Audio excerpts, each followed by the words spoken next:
It's one of a parent's worst nightmares. You send your student off to college with hopes and dreams about their professional and academic future, and you receive a call that your student has been charged with a Title IX violation for sexual misconduct or any other form of misconduct.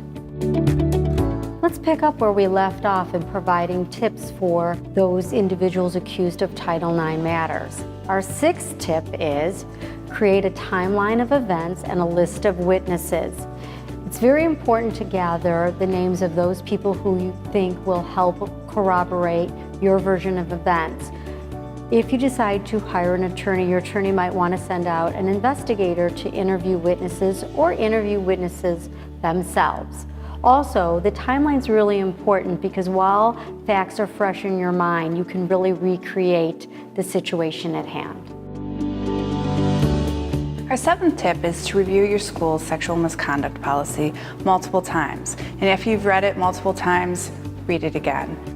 A school's misconduct policy is essentially considered a contract for students or professors, those going through the Title IX process.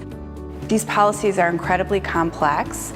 They lay out a participant's rights and protections, and they also establish deadlines. Typically, Title IX proceedings have really short time frames within which things need to happen. So be sure to know the school's sexual misconduct policy backwards and forwards.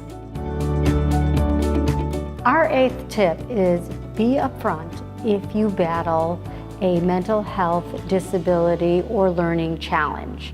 Our practice is very involved with individuals who suffer from a host of mental health disabilities and other learning differences.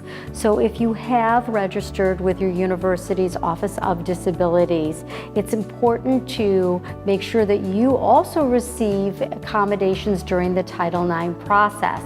Don't be ashamed. This is a very stressful situation, and it's very important that you get the accommodations you need to level the playing field during the whole entire process.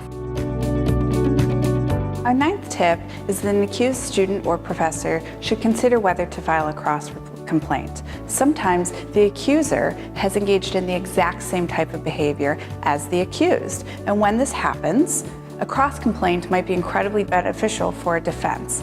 This is particularly true when both parties have been drinking.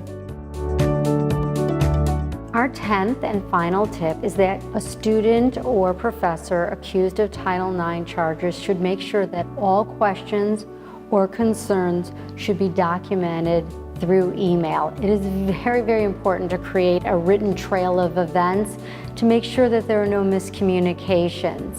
And therefore, that extra minute or two you spend putting everything in writing could really yield those dividends later. Finally, on behalf of Kristina and I, we want to make sure you know that the most important thing anyone accused of a Title IX charge or any other form of misconduct can do is to look for the proper resources to get the social, emotional, or legal support that they would need.